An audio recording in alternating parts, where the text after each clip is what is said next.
বলুন তো বন্ধুরা, এটা কি বুঝতে পারছেন?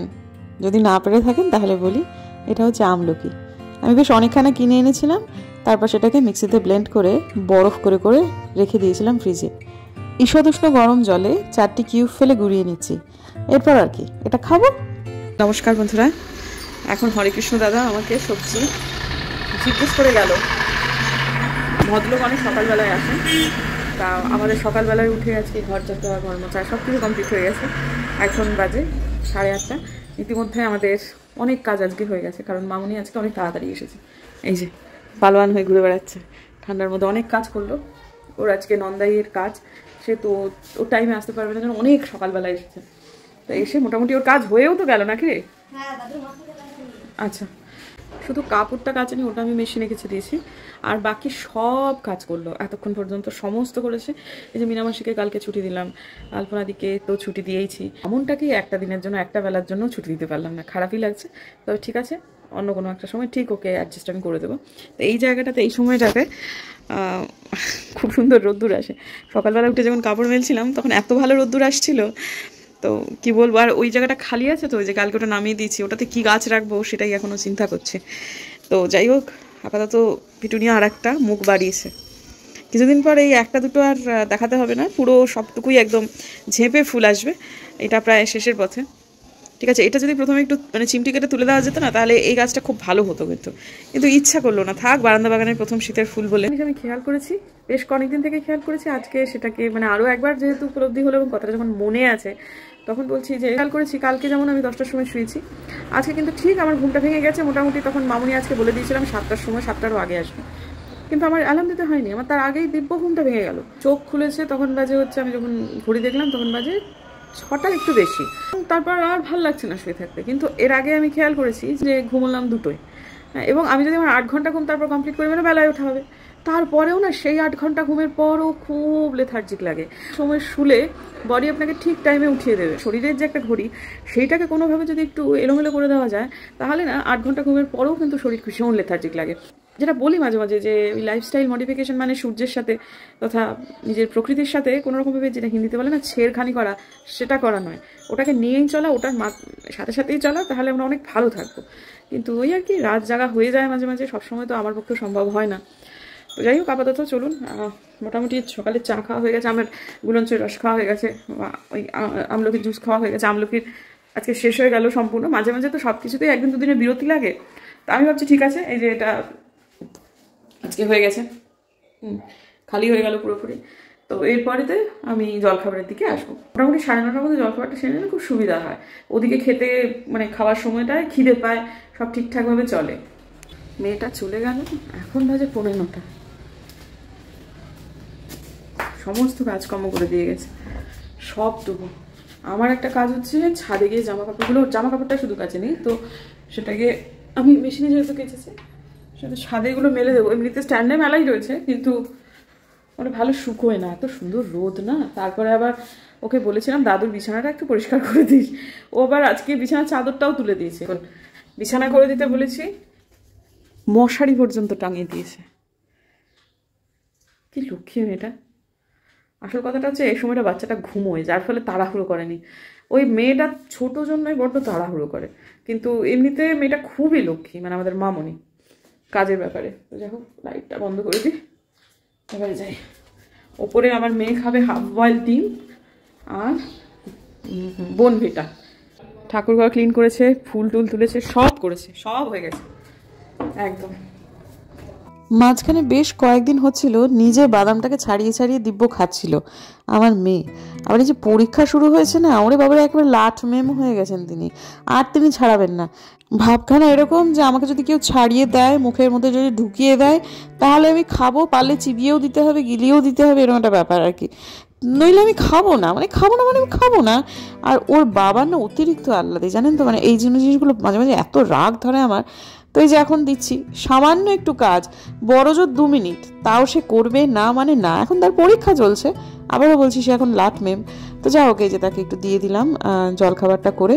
একটু বাদেই তাকে আবার একটা কিছু ফল টল কেটে দিতে হবে, এইটুকু খেয়ে পেটে ভরবে কোথায়। আর যাই হোক, এখন একটুখানি এলাম হচ্ছে নিচের রান্নাঘরে। সবটুকু কাজ তো মামুনকে দিয়ে করানো যায় না, তাছাড়া ছোটো ছোটো টুকটুক করে অনেক কাজই থাকে। এই যে অ্যাকোয়াগার্ড থেকে সমস্ত জলটা ফেলে দিচ্ছি, আর এই যে এই জগের মধ্যে যে জল ছিল সেটা ফেলে দিয়ে এখন আমি এটাকে আবার ভালো করে মেজে দিচ্ছি।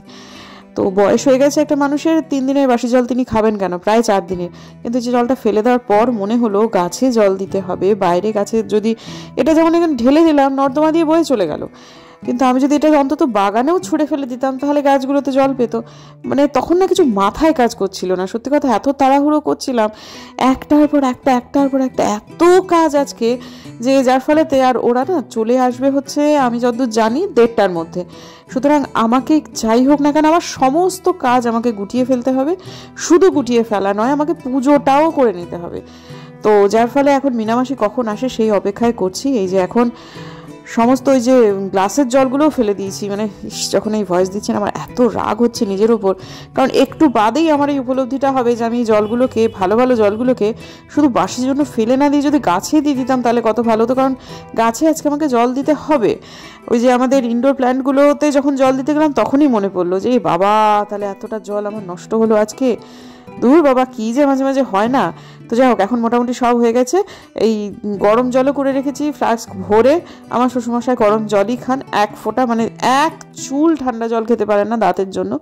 তো এই যে এখন মোটামুটি ইনডোর প্ল্যান্টেও জল দেওয়া হয়ে গেছে, এবং বাইরে যে আমাদের রসুন লতা গাছটা সেটাতেও হয়ে গেছে, এবং অপরাজিতাটাতেও হয়ে গেছে। তো ওপরে এলাম একটু এবার বারান্দা বাগানের গাছে জল দেওয়ার জন্য, কিন্তু দিতে পারবো না। কারণ কি বলুন তো, আমার খগেনদা এখন খাবার খাচ্ছে। তাকে বেশ অনেকক্ষণ আগেই পেয়ারা কেটে দিয়েছি আর কালো চানা দিয়েছি, তিনি সেগুলো খেতে এসেছেন এখন। এই যে আমার কাঠবেড়ালিটা তো খাক, এখন আমি গেলেই না ওই জায়গা দিয়ে তো জল নিতে হবে, গেলেই ওর খাওয়ার অসুবিধা হবে। থাক, কতক্ষণ আর লাগবে, মিনিট 15, তাও হয়তো লাগবে না, ইনফ্যাক্ট লাগেনি, 10 মিনিটের মধ্যেই হয়ে গেছে। তো মিনামাসি ঢুকেছে, ঢুকেই আমাকে 1 কাপ চা করে দিয়েছে। সে চাটা খেলাম, ততক্ষণে আমারও চা খাওয়া হলো, আমার খগেনদারও চা, মানে চা বলছি, তার খাবার খাওয়া হয়ে গেল, মানে আমার কাঠবেড়ালি। তারপর এই গাছগুলোতে একটুখানি জল দিয়ে নিই। জল দেওয়া নেওয়ার পর তারপরে এই যেগুলো মেলা আছে না স্ট্যান্ডেতে, এই জিনিসপত্রগুলোকে সব ছাদে মেলে দেবো। ছাদে মেলে দিলে শুকোতে লাগবে বড় জোর আপনার ওই 1 ঘন্টা খানেক। আর এখানে দিলে হয়তো সন্ধেবেলাতেও কয়েকটা জায়গায় একটুখানি ভেজা ভেজা থাকবে, যদিও মেশিনে কাচা হয়েছে। আর যেগুলো এখন মেলা আছে না, ওগুলো মেশিনে আমি কালকে খেচেছি। আধখানা শুকিয়ে গেলেও স্ট্যান্ডে পুরোপুরি শুকোয় না। তো যাই হোক, এখন যখন আমি ছাদে যাচ্ছি, কারণ একটু আগে তো মামুনি যেগুলোকে ওই বিছানা চাদর টাদরগুলো তুলেছিল সেগুলো তো সব ছাদেই দিতে হবে। বিছানা চাদর আর এখানে কেমন করে মেলবো, তো যাচ্ছি যখন তখন সবগুলো একবারেতে মেলে দিই। তো এবং এরপরে যেটা হয়েছে যে আগের দিনে আমি দেখেছি কতগুলো, মানে ইনফ্যাক্ট আলপনাদি যেদিনকে গেল, মানে শনিবার দিন আমি গাছে জল দিয়েছিলাম। তো সেদিনকেও কয়েকটা গাছে জল লাগবে না, শীতের গাছে তো সবসময় ভরপুর জল দিতে নেই। সেদিন মনে হয়েছিল গাছের মাটি একটুখানি ভেজা আছে, তো তারপরে কিন্তু আর জল পড়েনি গাছে। তো এখন ওপরে দেখতে এলাম, আপনাদেরকে দেখাতে এলাম যে পাহাড় দেখা যাচ্ছে কিনা দেখুন। আজকে কিন্তু পাহাড় দেখা যাচ্ছে না, সামান্য একটা হালকা রেখা, সেটাও অনেক সময় বোঝা যাচ্ছে না। তো যাই হোক, এখন যেটা বলছিলাম, তো আগের দিন দেখেছিলাম যে কতগুলো গাছ জল লাগবে না, আর সেদিনকে মোটামুটি ভরপুর জল দেওয়াতে এখন রোজের রোজ জল দিতে হচ্ছে না। কিন্তু আজকে এসে দেখলাম যে না, জল দিতেই হবে, এবং সব কটা গাছে।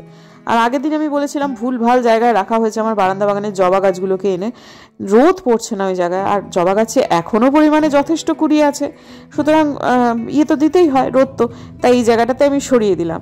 তো এই আরও কয়েকটা টপ টানাটানি করেছি, জানেন কোমরটা বড় খ্যাঁচ লেগে গেছে আজকে একটা জায়গায়, তবে তেমন অসুবিধে করবে না, এসি প্রক্সিবন ভরসা, আর কি করব। আর এই যে প্রত্যেকটা এই টিমের পাইপ দিয়ে জল দিতে, এক তো ছাদের একেবারে স্পিড কম ট্যাপে, তারপরে আবার পাইপে জল আসছে না, কোথায় একটুখানি পাইপ পেঁচিয়ে যাচ্ছে সেখানে জল পড়া বন্ধ হয়ে যাচ্ছে, এই করে করে জাস্ট 1 ঘন্টা লেগে গেল। গাছ তো এদিক ওদিক ছড়িয়ে ছিটিয়ে কম নেই, আর প্রত্যেকটা গাছে আজকে ভরে ভরে জল দিয়েছি, সুতরাং 1 ঘন্টার বেশি লেগে গেল। যখন আমি জামা কাপড়গুলো মেলে দিলাম তখন ওগুলো ওই যেটুকু ভেজা ছিল যখন আমার হলো তখন একদম দেখলাম যে প্রায় জামা কাপড়গুলো শুকিয়েই গেছে। এক তো তারা আজকে নিচে এত কাজের চাপ, তার মধ্যে কাজটা ফেলে আমি কোনোভাবেই নিচে যেতে পারছিলাম না, তো যার ফলে এই কাজটা করার পর খুব ধরফরানি হয়ে গেছে আমার। একদম পুরো ছাদ হয়ে গেল জল দেওয়া, আর 1 ঘন্টা সময় লেগে গেল পুরোটা কভার করতে। আলপনাদি ছাদে এসে যে নিচে যেতে চায় না, এত দেরি করে, এসে সমস্যা রাগ করে কেন সেটা বুঝতে পারছি। তো একটা খুব ভালো জিনিস হলো বন্ধু, সেটা হচ্ছে যে আমার একটা জায়গা খালি আছে একতলাতে, সেটা বুঝতে পারছিলাম না কি গাছ লাগাবো। এখানে দেখছি একটা চন্দ্রমল্লিকা প্রচুর কুড়ি হয়েছে, কিন্তু যেহেতু এখানে রোদ্দুর পাচ্ছে না সেহেতু ওটা ঠিকঠাক হচ্ছে না, ওটা ওখানে আমি দিয়ে দেবো। তা সেটা নিয়ে যাব এখন। আর একটা জিনিস দেখাই, ওই যে তুলসী, আমাদের পৌরাণিক কাহিনী অনুযায়ী তুলসীর অভিসম্পাত ছিল না, তুলসীকে যেখানে সেখানে তোমার হয়ে যাবে, তোমার কোনো গরিমা থাকবে না। দেখুন এখানে কিন্তু কোনো রকম টব নেই বা কিছু নেই, এই যে এখান থেকে ওখান থেকে সব এই জায়গা দিয়ে নর্দমা, তো জলগুলো জমা হয়, কোনো কোনো সময় মাটি বয়ে বয়ে এসে এই জায়গায় একটুখানি মাটি হয়েছে। দেখেছেন কি পরিমাণ ভালো তুলসী গাছ হয়ে গেছে এখানটায়। সত্যি একটা আমাদের ধর্মে এত ভালো গাছ, এত সাংঘাতিক ঔষধি গুণসম্পন্ন একটা গাছের কি অবস্থা, যেখানে সেখানে হয়ে যায়। অবশ্য সব ঔষধি গাছই খুব সহজলভ্য, আমরা জানি না তাই বেশিরভাগই অ্যাকচুয়ালি। তো যাই হোক, এসেছিলাম যখন তখন তো জিনিসগুলো হালকা হালকা করে ভেজা ছিল, সেগুলো সব শুকিয়েই গেল এতটুকু সময়ের মধ্যে। শুধু এইটা যেহেতু নতুন কাঁচা, এটা একটু রোদ্দুরে দিয়ে দিলাম, এটা একটুখানি এক্ষুনি হয়ে যাবে, আর বাকিগুলো তুলেই নিয়ে যাব এখন। কিন্তু একবারে পারবো না, গাছটা নিয়ে যাই আগে, তারপর ওগুলো তুলে নিয়ে যাবো। এই যে এইটা চন্দ্রমল্লিকা গাছ, প্রচুর কুড়ি হয়েছে এটাতে, এটা ভাবছি এবার নিয়ে যাই। কারণ তার আগে একটুখানি বসি, 1 মিনিটের জন্য একটু বসি, সময় নেই আসলে, তাড়াতাড়ি করে স্নান করে পুজোটা সারতে হবে। প্রায় 12:30 বাজলো। এটাকে এখানে রেখে দিলাম, আর ওটাকে উপরে তুলে দিলাম। এই পুঁই গাছটাকে সরিয়ে দিতে হবে, অন্য কোথাও একটা লাগিয়ে দিতে হবে। পুঁই গাছটা ঠিক বারান্দা বাগানের জন্য আমার ঠিক ভালো লাগছে না, ওখানে অন্য কিছু একটা দিয়ে দেবো। তো যাই হোক, এখন আপাতত বাবা গো, আপাতত এটা এখানেই থাকুক। পুজো শেষ হয়ে গেছে এবং শান্তি। যখনই কোনো একটা গাড়ির আওয়াজ পাচ্ছি মনে হচ্ছে কোথায় চলে এলো চলে এলো। আমি এখনও একবারের জন্য ফোন করিনি যে তোমরা কি বাগডোগরায় নেমে গেছো নাকি, কিছু এখনও করিনি। মিনামাসি জাস্ট পুজোয় বসবো তার আগ দিয়ে বেরিয়ে গেল রান্নাবান্না। এরপরের ঠাকুর ঘর বন্ধ করে দিয়ে কথা বলি, এরপরের কাজ হচ্ছে ধীরে ধীরে আমার শ্বশুরমশার জন্য গিজারটা একটু জলটা গরম করবো, তারপর ওনার ঠাকুরের জায়গাটা একটুখানি ফুল টুলগুলো তুলে দেবো, কয়েকটা ফুল তোলা হয়নি। এই তো উপরের পুজো নিচের পুজো হয়ে গেছে। এর পরের কাজ যেগুলো সেগুলো সবই ধীরে ধীরে করলেও চলবে। পুজোর আসলে উপাসনা তো, ওই কাজটা ঠিকঠাক বাধা পড়ে গেলে খুব অসুবিধা হয়ে যায়, করিনি। এই 5 পাপড়ির জবাগুলো যখন মামুনি এসেছিল তখনও খোলেনি, যার ফলে ও বুঝতে পারেনি। উপরে যখন পুজোর ফুল তুলেছে তখন এগুলো তোলেনি। তো ঠিক আছে, এখন আমি আমার শ্বশুরমশার জন্য তুলে নিই।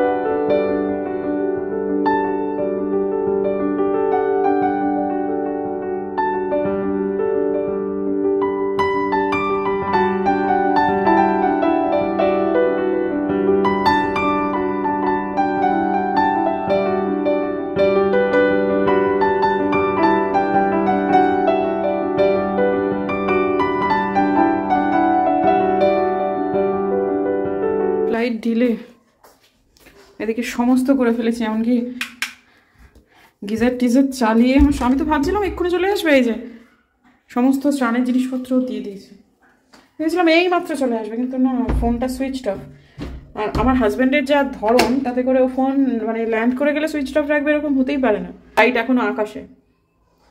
যাই হোক, ঠিক আছে, একটা দিক থেকে আমার রিলিফ যে আমি একটু ধীরে ধীরে কাজগুলো গোটাতে পারবো। হয়েই এসছে, যা যা ছিল মোটামুটি হয়েই গেছে। এবারে একটু ছাদে যাব, আসলে নিচে নেমে গেছিলাম তো, তারপর নিচে নেমে যাওয়ার পর ঘড়ির কাঁটা এত জোরে জোরে ঘুরছিল যার কোনোভাবেই ছাদে গিয়ে আবার ওগুলো আনা ওগুলো সম্ভব হচ্ছিল না, যার ফলে এখন যেমন হয়ে গেল এবার টুকটুক করে বাকি কাজগুলো আরামসে সেরে ফেলি।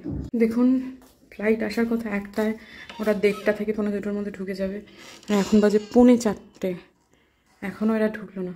আমার শ্বশুরমশাই 1টার সময় ভাত খাওয়ার কথা, হয়তো বা ফ্লাইটে কিছু কিনেছেন, হয়তো খেয়েছেন, কিন্তু সেটা তো রুটিনের ভীষণ রকম ব্যতিরেক ঘটে গেল না এই বয়সের মানুষ। কী যে হলো কে জানে বাবা। ফোন করেছিলাম, আসছে। আর আমি সেই কখন থেকে সমস্ত কিছু সাজিয়ে গুছিয়ে বসে আছি, যা আসলেই যাতে খেতে বসে যেতে পারে। এই যে আজকে আমাদের মেনু হচ্ছে সেদ্ধ ডাল, পেঁপের তরকারি, মাংস, এটা হচ্ছে ভাত, উপরেরটা ভাত, আর এটা হচ্ছে মাছ।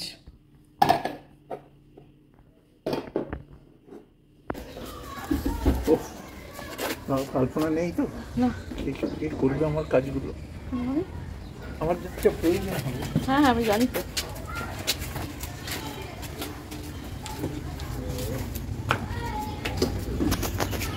এক একটা করে খাজানা বার করছে। না মানে এগুলো খাজানা, এই খেজুর গুড়, এই যে একদম দুর্দান্ত পাটালি, এটা অরিজিনাল পাটালি জয়নগরের। তাই? হ্যাঁ, আর এটা হচ্ছে মানে যেটাকে মানে বলে লিকুইড যে গুড়টা, জিরেন কাঠের গুড় যেটা। আরে বাপ, এটা তো পাটালি, এটা জিরেন কাঠের গুড়, এটা পুরো পিওর লিকুইড। আচ্ছা, এটা ফ্রিজে রাখতে হবে। হ্যাঁ, ফ্রিজে রাখলে বরবাদ, আগে 1 চামচ করে মেরে দিতে হবে। তাই? হ্যাঁ আচ্ছা, দেখি। ঠিক আছে, এটা কাটতে হবে, এত ট্রাভেল করে এসেছে। এর মধ্যে একটা প্যাকেট আছে, একটা রয়েছে। ঠিক আছে, আমি মারবো। ঠিক আছে, খিদে পেয়েছে? খিদে তো মর্মান্তিক পেয়েছে না। চলো তাহলে। আমার অনেক কিছু করতে হবে। সবার খাওয়া দাওয়া একদম পুরোপুরি হয়ে গেছে। আজকে মেনু কিন্তু আমার শ্বশুরমশাই ঠিক করে দিয়েছিলেন, সকালবেলা উঠে ফোন করে কিন্তু আমাকে বলে দিয়েছিলেন পেঁপের তরকারি আর মাছ করো, আর বাদ বাকি তুমি যা ইচ্ছে করো। তো ডালটা তো আমার মেয়ে ছাড়া ডাল ছাড়া খেতে পারেন না, তাই ডাল হয়েছে, আর মাংসটা তো হয়েছে, মাছ হলো টুপুরটা আমার কি দিয়ে খাবে, তাই জন্য। তো যাই হোক, এখন বাবা একটু রাগ করছেন আসলে আলপনাদিকে ছুটি দেওয়াতে, ব্যাপারটা তিনি একদমই পছন্দ করছেন না। আমিও, যদিও কোনো অসুবিধা ওনার হচ্ছে না, আমি নিচেতেই আছি। ওনারা আসলে 5 মাসের জন্য সবসময় একজন কাউকে লাগে। তো মামুনও তো দুবেলা আসার কথা, তো মামুন আজকে একবেলা আসছে, সেটাতে উনি খুব একটা খুশি নন। ওনার বক্তব্য, মামুনকে তুমি এবেলা ছুটি দিলে কেন? তো এই গ্রাউন্ডে আমি কী বা বলতাম? আমি বললাম ও আমার কাছ থেকে ছুটি নিল, আমি ওকে দিইনি ছুটি, চাইলো তাই দিলাম, এই আর কি বলবো। তো বাবা এই মুহূর্তে যে সময়টা আপনাদের দেখাচ্ছি, বাবা ওখানে খুব বকাবকি করছেন, ঢুকেই একটু অসন্তোষ প্রকাশ করেছিলেন, তারপরে এখন এই মুহূর্তে একটু বকাবকি করছেন। আসলে গুরুজন মানুষ, করতেই পারেন। আসলে যেটা আমি বুঝতে পারছি, সেটার জন্য প্রচণ্ড টেনশন কাজ করছে। এমনিতে আর কিন্তু কোনো রকম অসুবিধে হয়নি, অসুবিধে হওয়ার কোনো জায়গায় আজকে আমি দিইনি। বাড়ির মানুষ বাড়িতে চলে এসছে, আমিও খুব নিশ্চিন্ত, তথা সবাই আমরা নিশ্চিন্ত। 2জন গার্ড ছিল, তাকে একটু আগে পেমেন্ট করে গেল। ভদ্রলোক বললেন বৌমার হাতের হানি দেওয়া দার্জিলিং চা খুব মিস করবো। 2জন ছিলেন, 2জনেই মোটামুটি বয়স্ক, একজনের বয়স একটু বেশির দিকে আর কি, সিনিয়র সিটিজেন হননি, তবে হতে চলেছেন এনার ব্যাপার আর কি। তা ওনার আর কি একটা ছিল, ওরা 8 ঘন্টা কাজ করতো, রাত 9টা থেকে ভোর 5টা পর্যন্ত। তা তখন এসেই যেটা ছিল, ওদের একটা ফ্লাস্ক ছিল, ফ্লাস্কটা দিয়ে দিত। প্রথম দিন বললাম আমরা চিনি দিয়ে লাল চা খাবো, মানে খাই আর কি, ওটাতে ভরে দেবেন। তা আমি বললাম চিনি দিয়ে খাবেন, এই শীতের মধ্যে কাজ করবেন, ইয়ে করবো, একটু মধু দিয়ে দেবো, খাবেন কিনা দেখুন কেমন লাগে। তো 1 কাপ দিয়েছি, খুব ভালো লেগেছে। তারপরে থেকে ওরা যখন ওটা দিয়ে দিত, 1 ফ্লাস্ক ভর্তি করে চা দিয়ে দিতাম, বড় ফ্লাস্ক, সেটাতে ওই হানি দিয়ে দিতাম, খুব ভালো লেগেছে। মানে ওরা সারা রাত ধরে ওটা নাকি দাঁড়িয়ে দাঁড়িয়ে খেত। আজকে বললো ওটা খুব মিস করবো। তো ভালো লাগলো, সব মিলিয়ে মিশিয়ে একটা নির্বিঘ্নে কেটে গেল, তেমন কোনো প্রবলেমই হলো না। সত্যি কথা, টেনশনই ছিল না, কিছুই ছিল না। আমি এক তো যে হনুমানজি ছিলেন, তিনি তো রক্ষা করবেন, তোমরা সাক্কা হুকো ডানা, এটা যেমন ছিল তেমনই এরকমভাবে একা একা বহু মানুষই থাকে, প্লাস এত ভালো 2জন গার্ড ছিল, সব মিলিয়ে মিশিয়ে একদম ভালোই কেটেছে এবং দিনটাও মোটামুটি কেটে গেল। আজকের দিনের জন্য বরং ভিডিওটাকে আমি এখানেই এন্ড করি, তাহলে এখন একটু সময় আছে আমার, নিচে ওরা খেলা দেখতে গেছে, তাহলে আমি ভিডিও এডিটিংয়ের কাজটা এখন করে রাখতে পারি, এই আর কি। আর আমার মনে হয় ভিডিওর যা সাইজ হওয়া উচিত সেরকম সাইজ হয়ে গেছে। আমার শ্বশুরমশাই রাত্রেবেলায় গোবিন্দভোগ চালের ভাত খাবেন, সেটার জন্য আমাকে এক্ষুনি প্রস্তুতি নিতে হবে। কালকে আমার মেয়ে স্কুল আছে, সেটার জন্য প্রস্তুতি নিতে হবে। তো এগুলো রোজ নামচার কাজই, এগুলো দেখি আর ব্লগের ওজন ভারী করছি না। আপাতত আজকের দিনের জন্য বিদায় নিচ্ছি বন্ধুরা। যদি আমার ভিডিও ভালো লাগে তাহলে প্লিজ সাবস্ক্রাইব করবেন, পাশের নোটিফিকেশন বেলটা অন করবেন, যাতে ভিডিও দিলে এই নোটিফিকেশন চলে যায় আপনাদের কাছে। দেখা হচ্ছে আগামীকাল, ততক্ষণ